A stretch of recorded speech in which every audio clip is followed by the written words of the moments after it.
C'est vrai que sur les phases, surtout en mêlée, on s'est fait beaucoup chahuter. Et puis c'est une équipe qui est très dense devant. Donc il va falloir qu'on joue correctement et qu'on mette l'intensité pour pouvoir répondre aux avants palois. Oui, c'est vrai que la période elle a été un peu dure. On a été coupé en plein milieu de la semaine.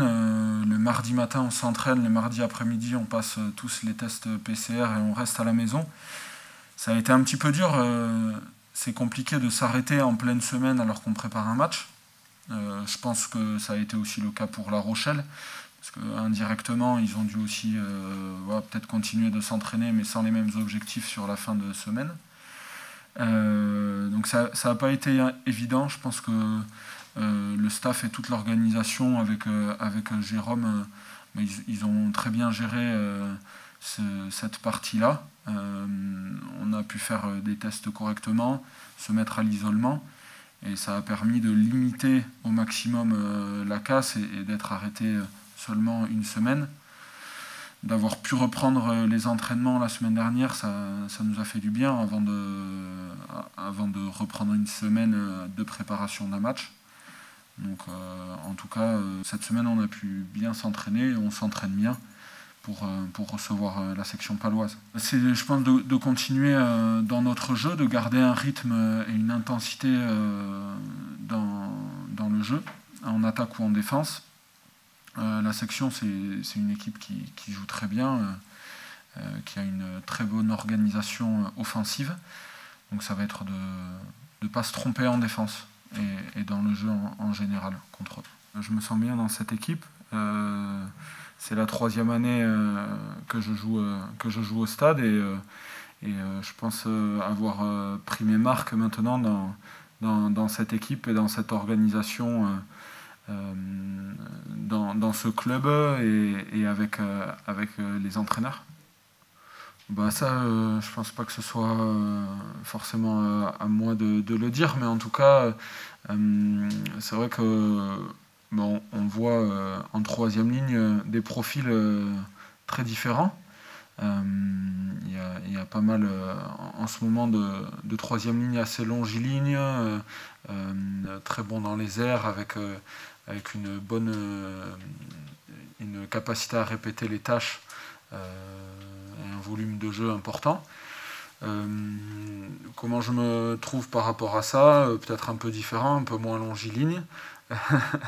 mais en tout cas, oui, j'essaye de répéter le maximum de tâches. Et je pense que de continuer à ce niveau-là avec le stade. Après, le reste, on verra ce qui s'ensuit. Oui, c'est sûr. Moi, j'aime essayer d'avoir le plus d'outils possible. Donc appuyer ses points forts et aussi essayer d'augmenter au niveau des points faibles. Mais oui, je m'amuse énormément à prendre des ballons en touche. On a beaucoup de discussions avec tous les autres joueurs sur la stratégie en touche et c'est quelque chose qui me plaît énormément.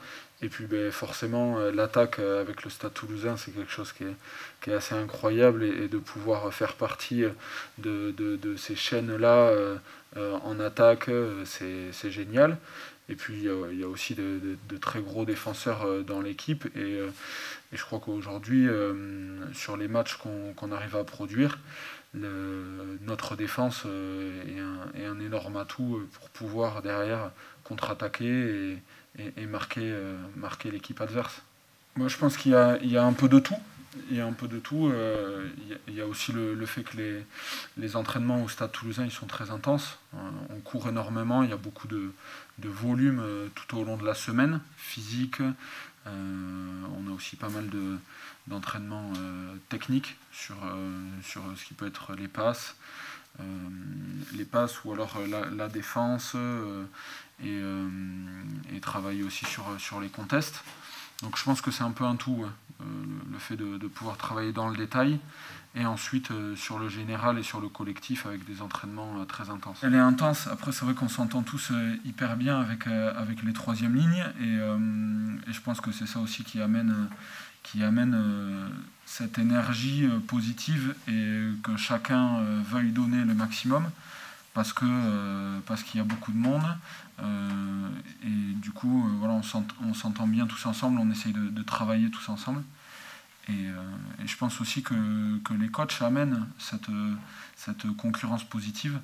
Le fait d'avoir pas mal de rotation aussi, ça nous donne les chances de pouvoir se donner et se montrer sur le terrain. Ça m'est arrivé quelquefois à Biarritz de jouer en troisième ligne centre. Là, après, c'est vrai que selon les compositions de match, on essaye d'optimiser au maximum sur les sorties en 8. Et c'est vrai que quand on est en troisième ligne avec Louis-Benoît Madol, on essaye d'optimiser les points forts de chacun. Et donc sur les sorties de 8 proches des lignes, je m'y mets. Et derrière, lui, quand il y a d'autres actions à faire, il s'y met. Voilà, je pense que ça fait partie de l'intelligence de jeu, de pouvoir discuter avec ses coéquipiers, de pouvoir optimiser les points forts de chacun. Ça, sur les essais, je pense que c'est des opportunités, en tout cas, pendant les matchs. Je ne sais pas si on peut travailler de marquer les essais, mais en tout cas, on peut travailler tout ce qui est en amont pour se mettre dans les bonnes conditions pour pouvoir en marquer. Après, voilà, si c'est pas moi, c'est d'autres, et c'est tout aussi bien et important et jouissif de voir un coéquipier marquer et de pouvoir être dans l'action de jeu.